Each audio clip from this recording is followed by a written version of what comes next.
Hey guys, Mark here. In this video, I'm going to show you how I would make $10,000 in 30 days if I had to start from scratch. Now, we're not going to be doing this with crypto or gambling or anything risky like that. We're going to do that through building a real business so that you don't just get paid $10,000 once, but every single month you can make that and then even potentially more. So in any business, you have customers. So let's say our customer right here is nice little Jimmy, and Jimmy has his hard-earned money right here. And your job over here as the entrepreneur is to get Jimmy's hard-earned money into your bank account. Now, the only question is, of course, how do you do that? Well, let me show you the exact wrong way to go about doing that. So our goal is to make 10K in 30 days, which if we're selling, let's say a $30 product, that's going to come out to right around 333 total products that we need to sell over the course of the month. That's about 11 products that we need to sell every single day. Now, this is the actual complete wrong way to think about it. Instead, what we want to do, and the right way to think about it, is to take that same $10,000 goal that we have, and instead of selling a product that has an average order value of just $30, we are going to sell a product with an average order value of $100. And so this only comes down to 100 products per day that we need to sell, which only comes down to about 3 products per day that you have to sell. And of course, I know what you're thinking, Mark, if it was that easy to sell a $100 product compared to a $30 product, obviously everybody would do that. But there's an important distinction that you have to make because it's actually easier to sell people that are interested in buying a $100 product than a $30 product. I'm going to show you exactly how and why that is. And to make this model work, it actually only comes down to about 5 things that you have to deeply understand in order to make this model work and get your goal of making 10K in 30 days. Now, the first thing that you have to really dial in on is your market. Now, notice I didn't say the product. I said the market comes first because a hungry market is always better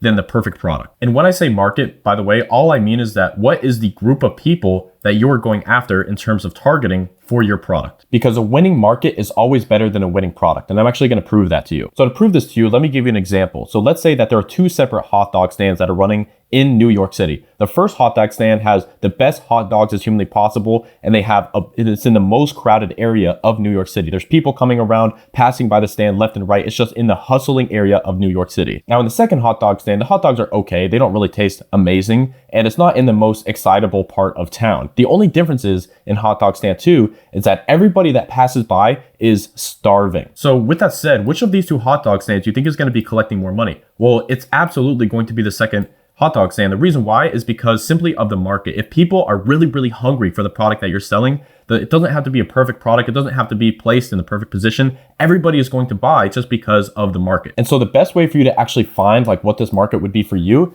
is simply to use what I call the burner method. And so this is when you open up an account on either Facebook or TikTok and you create a new account and you start liking all the content in the market that you want to be surrounded with. So let's say in this case, it's the skincare market. I would go into all the top skincare brands and I'd be liking their posts and looking at all their content. So I'm basically telling Facebook that I am the target customer that they're really looking at. And after time, as you continue to refresh the screen, you'll see more and more ads relating to that skincare market. And what I'm really looking for is what are people already buying? What is a product that exists that there's already a massive, massive demand for? Because that is an indicator of a winning market. If there's already so many buyers in that market, that's a market that I want to enter. I'm not going to try to find a market that's untapped because there's a marketing principle that says you cannot create mass desire, you can only channel it.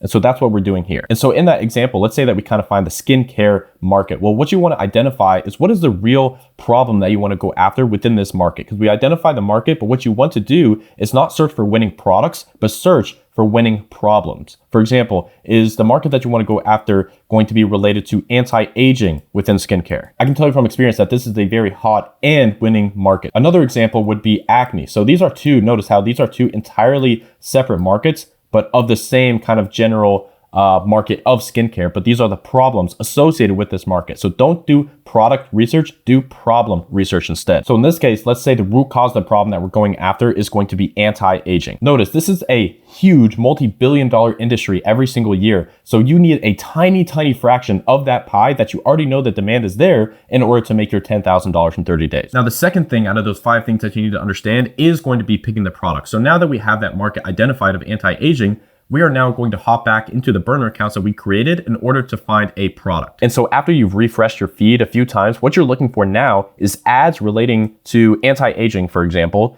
that specifically meet a few criteria. And the first set of criteria that I'm really looking for is an ad with 10,000 likes. Because if an ad has 10,000 likes, that means that it is an ad that an advertiser has spent a substantial amount of money on. This is a winning ad, which means that it's probably also a winning product.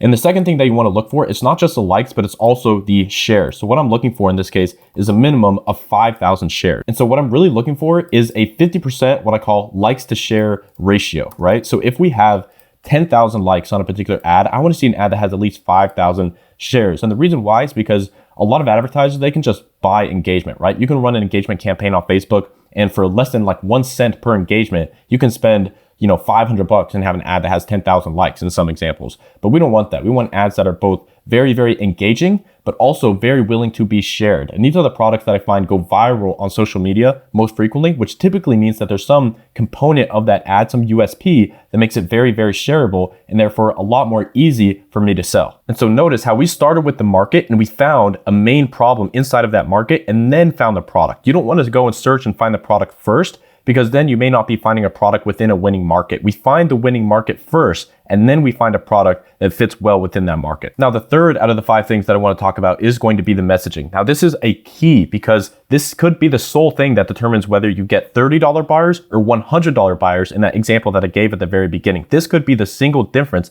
that allows you to actually scale your new business very, very quickly and profitably compared to very slowly and very unprofitably. And what I mean by messaging is that when you start running ads, you want to call out the exact type of person that is more likely to spend money with you. And so what most people try to do, which is absolutely wrong, is they try to target everybody. Now, this is a massive, massive mistake because when you try to target everybody, you get a lot of people who are not as financially qualified to buy a product that's going to be typically more expensive or have an average order value that's closer to that $100 mark that we want to set for ourselves. We don't want to target everybody, especially when it comes to the ads algorithms. If we target everybody, Facebook is going to get the lowest cost per purchase and it's going to start optimizing around that. I don't necessarily want that. I just want the highest quality buyers that Facebook or TikTok has inside of its database to be flooded into my business. That doesn't mean I want everybody. That just means I want the highest quality people with the biggest wallets that are willing to spend more money with my business. And so the right way to do it is to specifically call out people who are going to be more financially qualified to spend more money with my business. I want to specifically call out the right people. For example, if I was selling this anti-aging product, instead of specifically targeting, let's say any women, for example, that are dealing with wrinkles on their face, I'm specifically going to call out people in high income professions. For example, lawyers or maybe doctors or 9-to-5 workers. Anybody that has a substantial dispensable income that they can actually come and spend on my business. I don't want to target everybody. I only want to target the people that are in that upper range of income so that they're more likely to take my upsells and to spend more money with me as a business owner. And again, the reason why this works so well is because the targeting on Facebook is typically done at the creative level, which means if you have an ad that says, if you're a lawyer and you're struggling with XYZ, then you're most likely, Facebook is going to be showing your ad more and more so to lawyers, to doctors, to 9-to-5 workers, whoever it is that you actually call out. And so you want to position your brand as a premier solution that specifically applies to people that are more likely to make more money. Now, I'm not saying that you should have an ad that says, only buy my product if you're making over 100K a year. You want to be more subtle about it. You want to specifically target people that, statistically speaking, are more likely to spend more money with your brand. And what will happen is these ad platforms, like if you're running on Facebook or TikTok, they will start to optimize around that person. So if you call them out from day one, more and more people with more money are going to be coming into your business and spending more money with you. And the craziest part is that Facebook actually ranks people based off of the income that they believe to be making. And so they actually have specific tranches of people categorized in the back end of Facebook based off of how much income they believe them to be making. And so you want to ideally go after the people that Facebook is categorizing in those upper tranches where they have more dispensable income and they're more likely to spend money with you. And long story short, if I were to summarize this entire step into one sentence, it would be solve rich people problems. Okay, it's as simple as that. Now, thing number 4 here is going to be all about the funnel. And what I mean when I say funnel is simply the journey when you get somebody off of a paid ad all the way through your buying experience. Now, most people go very, very wrong here, and it is completely reflected in the profitability of their business. So let's say this is the ad here that you're running, running a simple video ad on Facebook, for example. You just go straight to your product page, then you have a cart page, and then after the cart page, they have a checkout page. It's literally, that is it. That is the extent of their funnel. Now, once again, this is the complete wrong way to think about it. Instead, what you want to do is build up the interest and desire in your product. Because remember, you're selling to completely cold traffic. You want to build up that interest and desire before you put the product in front of your customer. Because this is kind of the equivalent of if you were to go on a date, and as soon as you meet the woman that you're going on a date with, you just say, hey, do you want to go back to my place? Obviously, that's not a very good strategy. There's no relationship that has been built with the person. Instead, the right way to do it is to, let's say that you still have like that same Facebook ad, right, that you're starting off with, but instead of going to a product page where you immediately go into selling your product, you instead have a pre-sale page, right, like an advertorial. Then after the pre-sales page, you get to the actual sales page instead of a product page where you have more information about the product, your USP, and you're really differentiating yourself from all the other competition. And then from there, you'll have your order page. This is where you actually collect the payment information for your product. And then once again, this is where the most amount of power comes within your funnel. Let's say that this line right here, this dotted line represents, okay, you actually collected the payment. That doesn't mean that you don't sell them more. So I view selling simply as an exchange of value, right? And at this point, you have people in the most emotional state. You have your customers in the most emotional state that they'll ever be in the history of your business.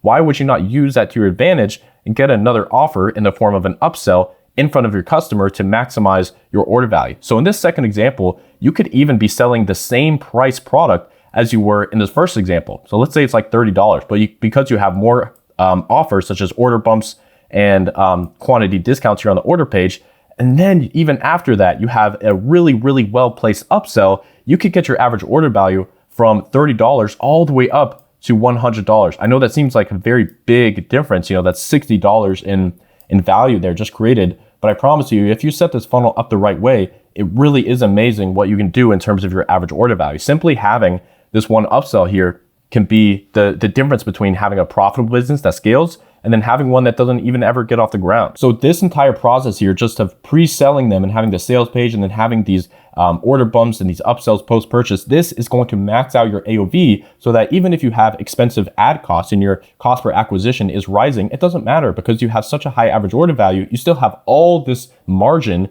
for you to scale profitably while all your competitors, which are using, this model up here, are losing money day in and day out. And you're not. You're just there chilling, collecting your money, making your 10K. Now, the fifth and final thing that you need to have dialed in is going to be your backend. And all I mean when I say backend is simply going to be the email and SMS automations that you have in place, once again, to maximize your revenue, your average order value, and your conversion rate. Collect all the people that didn't buy on the first time viewing your business. And so the first automation that I would be looking to set up would be that abandoned cart. I'm just gonna put AC here, abandoned cart flow. Now we've noticed that this can sometimes add as much as like 15% to your daily revenue that you have. So imagine just having a 15% of profit just injected into your business from day one, because you're collecting the people, in our previous example here, if they didn't buy here, or if they didn't buy here, or if they didn't buy here, you should have their email and phone number already. So you can remarket them and then collect all the cash that you did not collect there upfront on the first time of them viewing your business. Another automation that you can set up, and by the way, these are things that you set up once and then they just print cash for you 24/7 as long as you continue to spend money on ads. Another automation that you can set up is going to be a post-purchase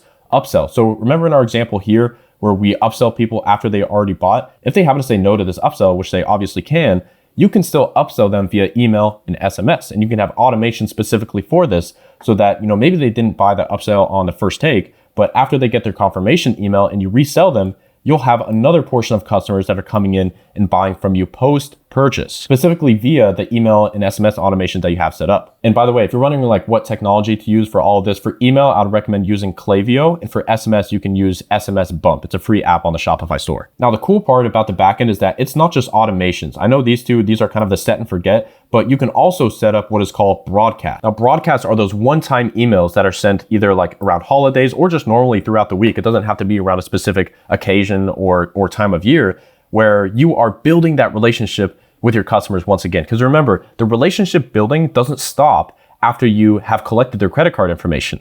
Ideally, you have a business that has customers that buy from you over and over and over again. So what you can do now is introduce new products to your line and continue to get them to come back and buy and buy and buy over again. So what I would recommend you do for email specifically, I would start out with doing 3 broadcasts per week. These are emails where you're just building a relationship. You don't even have to sell, right? In fact, I would recommend not selling in 80% of the emails that you send out. You're just adding value and again, building that relationship.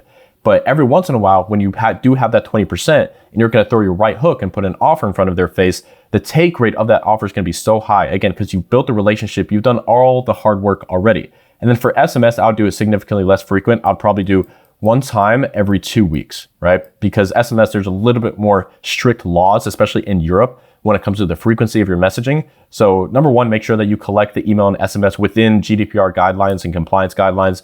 But once you have that, kind of on lock, then you can email 3 times a week and SMS once every 2 weeks. So these are kind of the 5 steps that I would go through. Again, if I was starting from complete scratch and wanted to get to 10K, I know I can go into so much detail with all of this. That's why I have all these other videos on my channel. What I'm going to do is link my landing page tutorial, because that's probably the next step that you want to really understand. So if you want to check out that video, just click somewhere in or around my face area. You can check out that video. And other than that, if you have specific questions, you can always send me a DM on Instagram. It's @MarkBuildsBrands. And other than that, guys, thank you so much for watching, and I'll see you in the next video.